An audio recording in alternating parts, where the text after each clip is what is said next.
Tonight on CBC Vancouver News. Shot dead in a car. Vancouver police try to piece together why someone targeted two women over the weekend. Also, full-time fire funding. The province plans to pay for wildfire service year-round. And what the hell? a hard road. Looking back at the life of Steve Fagno. This is CBC Vancouver News.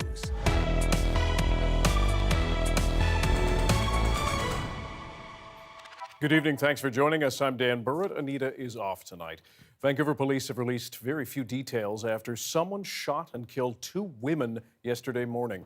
The bodies of the victims were discovered in a car parked in the Point Grey neighborhood. Investigators believe the victims were targeted, but as Karen Larson explains, it's not yet clear why. A day and a half after two women were found shot to death inside a white BMW SUV in this upscale Point Grey neighborhood, the investigation continues and many questions remain. The victims were found by a neighbor out for a walk at around 8 a.m. Sunday morning. Vancouver police have identified the deceased as 39-year-old Ying Ying Sun and 50-year-old Shu Min Wu. A property title search shows Wu listed as the sole owner of the blue house beside where the BMW was parked and the bodies found. This is the home the VPD's emergency response team searched Sunday morning as investigators feared there could be additional victims inside. Police say these murders were targeted, but have not explained how they arrived at that conclusion. The homicides are the first and second in the city of Vancouver in 2022. Karen Larson, CBC News, Vancouver.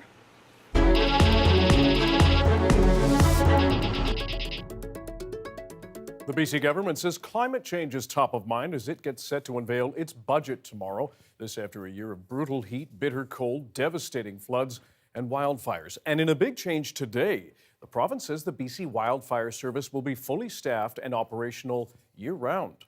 Last year, the government gave $136 million for the entire season, the same amount set aside the year before. Since 2018, the annual budget to fight wildfires in our province has increased by $73 million. The finance minister says it's time the province became more proactive in fighting the blazes. It will ensure that BC Wildfire Service has trained staff able to both prepare for and respond to future wildfires.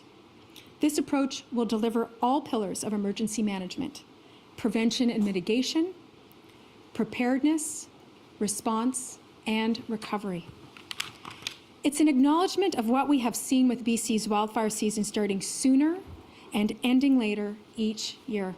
Robinson says details on the full costs of last year's weather disasters will be clearer tomorrow when she unveils the budget. Now, earlier this month, the throne speech signaled affordability would also be a major focus of the BC budget. Advocates for seniors hope that means more health care funding for older British Columbians, especially when it comes to getting them crucial vaccines. Seniors could be receiving these shots at the same time. When they get their COVID booster, they could also get their influenza, pneumonia, and shingles shot. But this government is going to have to start paying for them because certainly seniors cannot even get their hands on it. And if they could, they just can't afford them anyway. Right. She says seniors also need more supports for home care and rents. CBC British Columbia will have full coverage of the budget on radio, TV, and online for you tomorrow. Talks to get transit employees along the Sea to Sky corridor back to work are set to resume this week. Members of Unifor Local 114 went on strike last month, forcing BC Transit services in Squamish, Whistler, and Pemberton to be suspended. The union says workers walked off the job after 2 years of negotiations over job security, benefits, and salaries, among other issues. Handy Dart has not been affected because that's considered an essential service. In Ottawa tonight, after hours of debate, MPs have voted to pass the Emergencies Act, brought in by the Liberal government to ostensibly help clear protesters out of the capital. The vote fell along party lines almost exactly. The Liberals and NDP voted yes, the Bloc and Conservatives no. The Prime Minister and his cabinet argued there is still a threat posed by the so-called Freedom Convoy. Rafi Boudjikanian has more on the back and forth today. For the first time in weeks, the Prime Minister able to take a walk just outside Parliament Hill, wanting the cameras to see it and making it very clear how he thinks it's been possible. Invoking the Emergencies Act has been necessary, Law enforcement agencies relied on it to set up secured areas in downtown Ottawa and at border crossings. It prevented foreign money from continuing to fund illegal blockades. A very different take from the official opposition. This government has failed to prove any justification for this action. In effect, it is using the most draconian piece of legislation at its disposal to fix a parking problem in downtown Ottawa. Conservative MPs often voiced support of the protest convoy that occupied Ottawa when it started, and though the party began to call for its end eventually, they have not been on board with the Emergencies Act.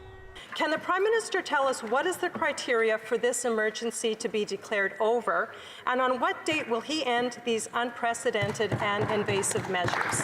A pair of MPs even tweeting their constituents found their financial assets frozen after making small donations to the convoy. Unlikely, says the federal government, as the RCMP is only supposed to have turned over information belonging to convoy leaders and organizers to financial institutions. It's important for all of us to be very, very careful to get our facts exactly right in each circumstance. Something the Mounties backed up later in a statement, but the Liberals only need one partner for the act to stay, and they'll have one in the NDP. We believe very strongly that this has been a national crisis.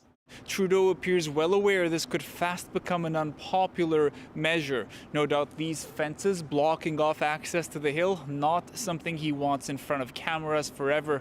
He says he's getting briefed on the use of the act every day. Rafi Bujikani on CBC News, Ottawa.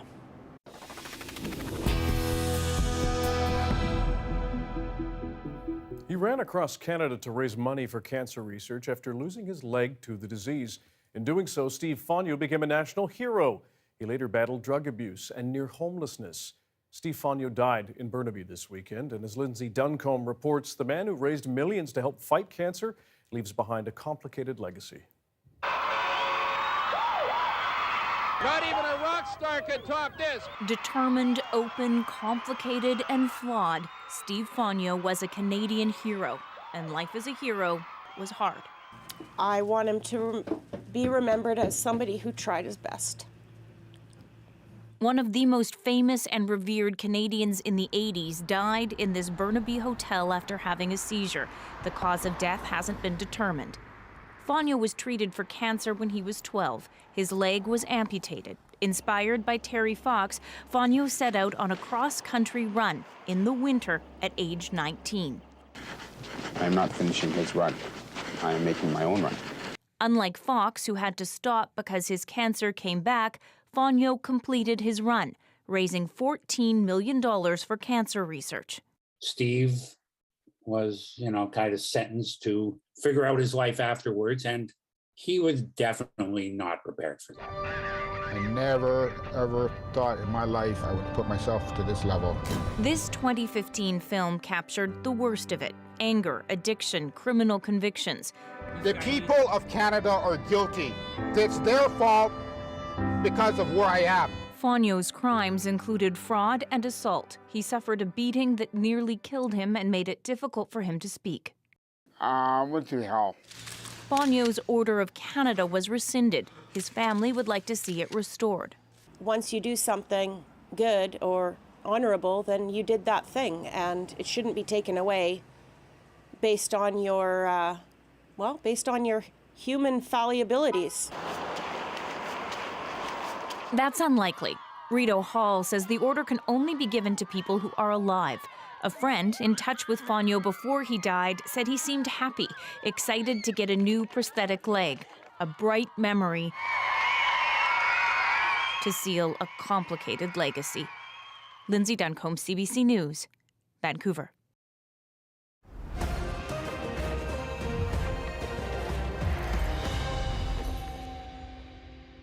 Fresh off winning more than 24 medals in Beijing, some members of Team Canada landed at YVR this afternoon.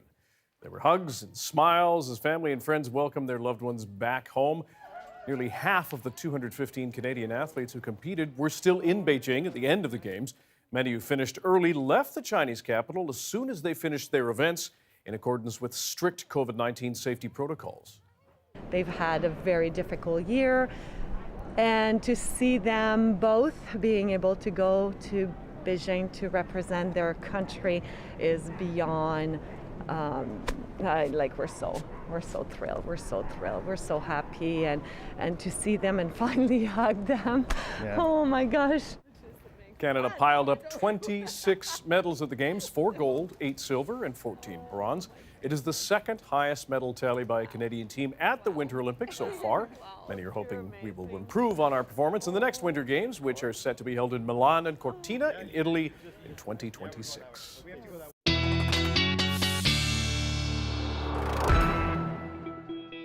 Meteorologist Nick Czernkovich joins us now with a look at the forecast. Nick, good to see you.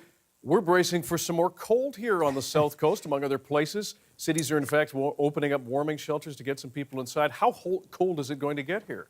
Well, you know, Dan, it is unusually cold now, not compared to some of those December temperatures that we saw when I was on the show last. However, still unusually cold, and we've got some special weather statements to talk about. In fact, that is the story that we're going to start with across the region. Here's a look at the temperature trend across Western Canada. And one thing you'll notice is sort of Arctic air begins to push down. It's really sort of a 2 to 2.5 day event before it begins to recede through Wednesday night into Thursday. The key takeaways, though, as Arctic air moves in, we've got this Arctic outflow through some of the passes. That means it's colder than usual. Wind chills through the overnight down to about -15, but there is a warming as we head toward the end of the week. Now, to put this in perspective, tonight's forecast low -4. The record for tonight -3.9. That was back in 1944. Same story as we move through tomorrow night as well. So some cold temperatures in play there. There's a look at the currents right now. Vancouver Airport at 2 degrees, and we're looking at Cole Harbour at 6 at the moment. We'll see these temperatures beginning to come down. Special weather statements in effect from Metro Vancouver right up through the Fraser Valley there. And I think the Fraser Valley is going to see some of the colder wind chills just because the winds will be funneling down through the region. We've got partly cloudy skies right now as we move through tonight. Again, partly cloudy skies to clear skies, and then clear skies through the next couple of days here into Wednesday as well. Wednesday night into Thursday, a little bit of cloud cover, but that's really an overnight event. In fact, as we move through Thursday afternoon, sunshine once more. The winds will be a factor. In general, we're looking at winds around Metro Vancouver up to about 20 to 40 kilometers per hour, but some areas like the Fraser Valley could see gusts up to 60 kilometers per hour. So there's the cold temperatures, especially through the night and the early mornings, but as we head toward the end of the week, we've got that warm up back to seasonal. Okay, still winter. Good reminder. Nick Czernkovich, yep. Thanks very much. You bet. Russian President Vladimir Putin has ordered forces to, quote, maintain peace in separatist regions of eastern Ukraine. More on the fears of an all-out invasion after this.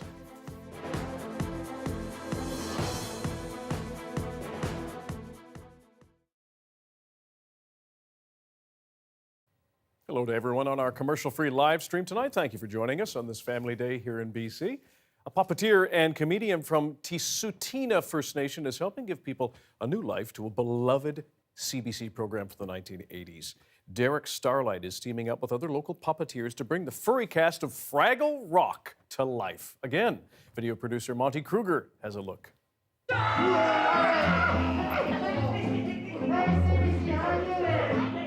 Once you start talking with the puppet, you know, the performer disappears right away and everybody focuses on the puppet. That's Muppet magic. Greetings, I am the band counselor and I love to count band funds. I grew up on the reservation of Sutana. We only had 3 channels, and I grew up as a CBC kid, and we just watched puppet shows. When I was 3, 4 years old, Santa Claus brought me all the Muppets for Christmas. And my granny had said, can you do a show for all my aunts and uncles and my cousins? But it wasn't until Jim Henson passed away in 1990 where I dedicated my life to the art of puppetry. We're a group of Alberta-based puppeteers. Most of us got together and got to know each other on set of the new Fraggle Rock Back to the Rock, which was filmed in Calgary at the Calgary Film Centre. Doing puppetry, I've been doing it for 23 years, but to do it high up in the air, working with the camera and monitor, I've still got a long ways to go. Derek brought his Indigenous puppets onto set one day on Fraggle Rock, and when I saw them, I was really amazed. They're so beautiful, they're so articulate, it was so interesting, and I think it's such a great idea. Most of the characters I build are actually people who are on the reservation. Some of them are my aunts and uncles or cousins, and some of them are old girlfriends that I used to have. So art imitates life, especially with puppets. We realized there was so much local talent and so many exciting puppeteers in the province that we wanted to work together. So we put together a grant application, we got some funding, and now we're creating our own film project. It's fantasy and science fiction and magic. It's set on another world, so it's very adventurous, and we're going to be filming it later this year. This one here is Danana. Hey, how's it going? He's a trickster in our Blackfoot culture. It's Creamit the Frog. And he's from Frog Lake, the reservation. This orange one next to me is actually me when I was a child. The brown guy up there, that's the Bannock monster. And he likes to eat bannock. We found our people. This is where we belong. And Fraggle Rock brought us all together. And we all love Derek. Aww. Bit of nostalgia there. It's going to be fun to watch. Please stay with us. Coming up, we'll be having more for you on the escalating crisis in Ukraine, the drastic moves by Russia's president, and NATO's response after this.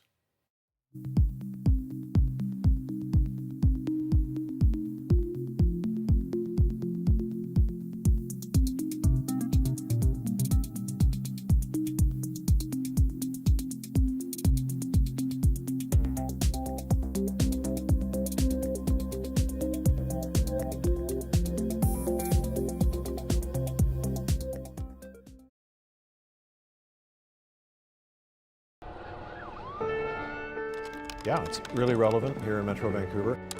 I'm calling from CBC Vancouver News. There are so many stories in this city to tell and to explore. Are you available for an interview? Our listeners deserve an explanation. This. That's just anecdotal.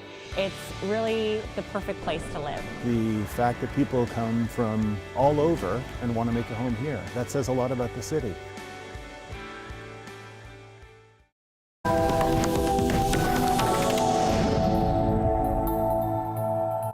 The crisis in Ukraine is escalating tonight. Today, the Russian president made an announcement ordering forces to, in his word, maintain peace. Уважаемые граждане России, дорогие друзья. In a fiery speech, Vladimir Putin recognized the independence of two separatist regions in eastern Ukraine. It paves the way for Russia to provide them with military support. He's already ordered in troops whom he calls peacekeepers, I should say. It's fueled the fear that a Russian invasion of Ukraine is imminent. Now, President Putin made those comments in a televised address today. He didn't begin by talking about NATO or acknowledge Donetsk or Luhansk, where Russian-backed separatists have been fighting the Ukrainian army for years. Instead, as Briar Stewart tells us, Putin gave a long speech about how Ukraine belonged with Russia. Along the highway leading to Ukraine's border, a visible and intimidating display of an arsenal that's been building for months. A line of trucks carrying soldiers towing artillery that just seem to continue on and on. We're about 20 kilometers now from the Ukrainian border, and we were in this area yesterday, and it's a much different scene today. Not only are there many military convoys, but even equipment parked in fields.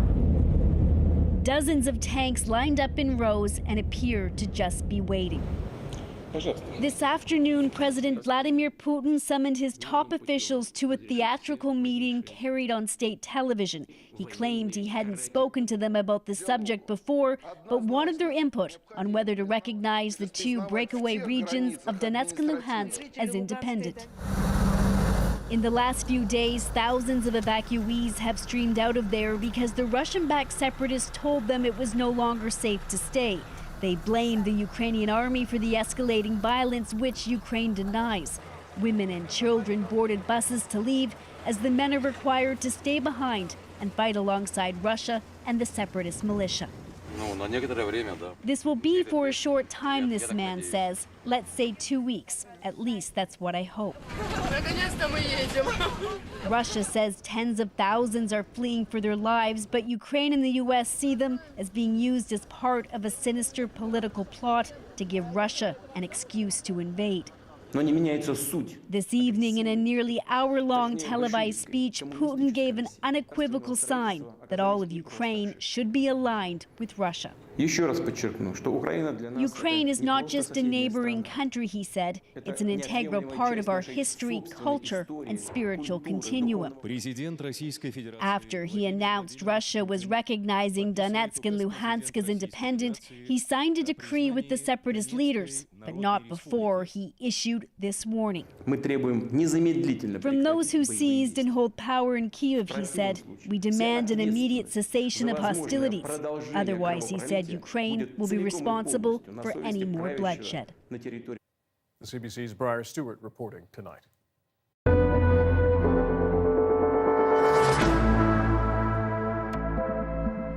Police have started removing checkpoints around downtown Ottawa and the popular tourist area. The Byward Market has now been reopened, but some residents are still coming to terms with what happened there. I understand why they're frustrated, but what they did to the people of Ottawa, it's going to take a while to heal. I hope they understand that they hurt a lot of regular people. There's still a strong police presence in the city, and a number of roadblocks remain in place. Crews are removing barricades and fencing that had been put up during the 3-week protest, and garbage is being collected as well. Only parliamentary staffers are being allowed into the zone immediately around Parliament Hill. And with COVID going into an endemic phase, pent-up Canadians are getting ready to take advantage of relaxed global travel rules beginning next week. Julia Wong has this look at what endemic travel may look like.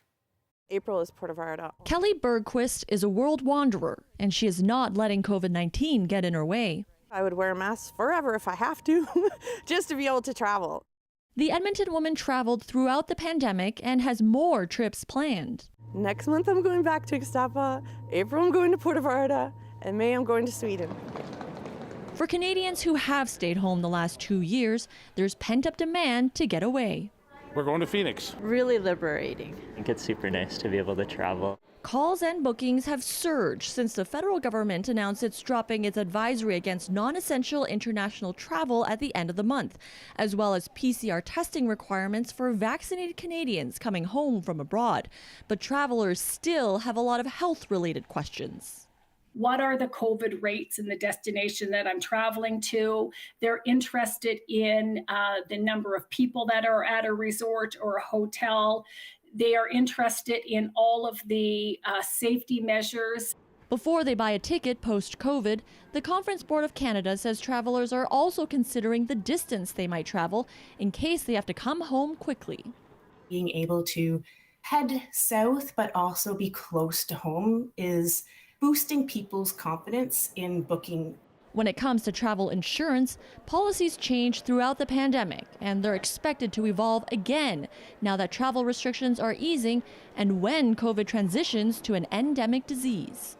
And most of the Canadian policies are going to provide protection for individuals if they get sick due to COVID. I think we're going to see that continue even further once we move into that endemic state. So looking at it just as any type of condition that you've got. Another trend that's persisting, last-minute bookings, an indication Canadians don't want to book a trip in case travel rules change yet again or a new variant emerges. Julia Wong, CBC News, Edmonton. Call it a cosplay comeback as fans gather at the Vancouver Fan Expo after a 2-year pandemic hiatus. It wraps up tonight, and we're going to take you there after the break.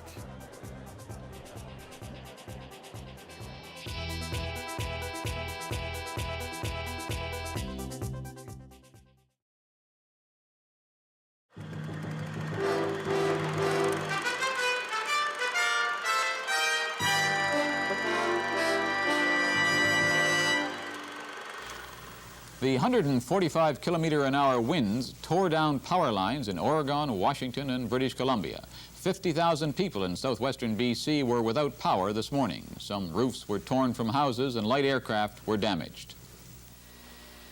By dawn, this was a common sight throughout the Fraser Valley and along the east coast of Vancouver Island. Trees knocked over by winds that turned the night into a cold, bad dream for thousands of British Columbians. Abbotsford Airport gave dramatic proof to the force of the wind. Light planes blown around like paper planes. 3 planes were damaged here. 2 planes were flipped onto their roofs. A third perched dangerously on the side of a hangar.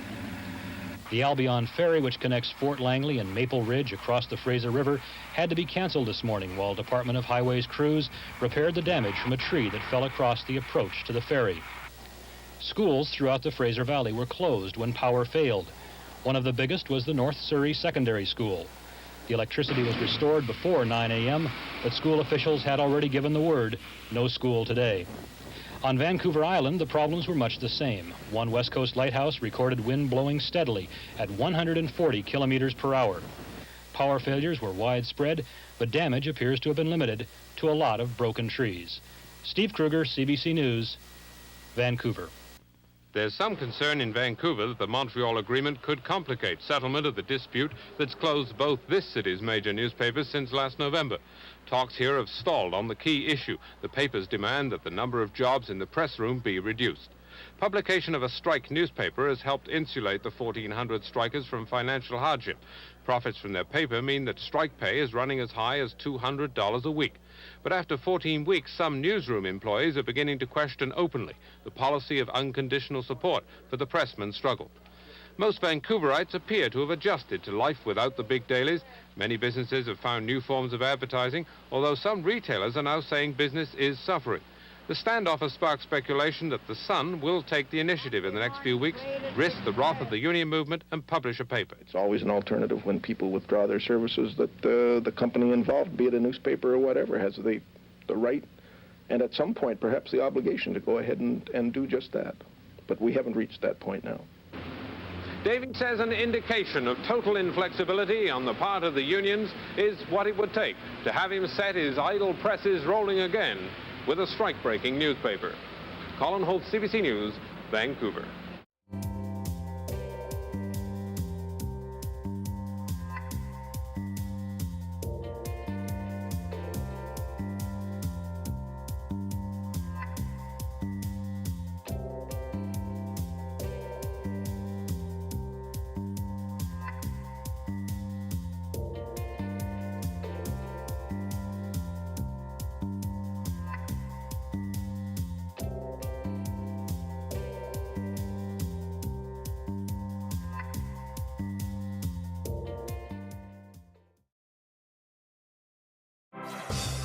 Hi, I'm Amy Bell, and here's what's in your CBC Vancouver inbox.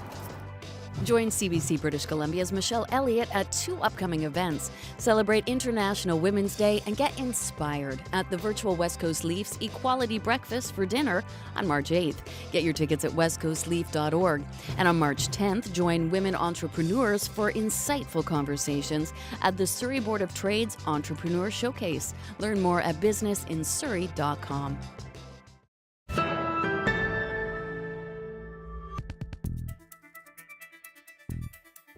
It is the comeback the cosplay community has been waiting for in BC.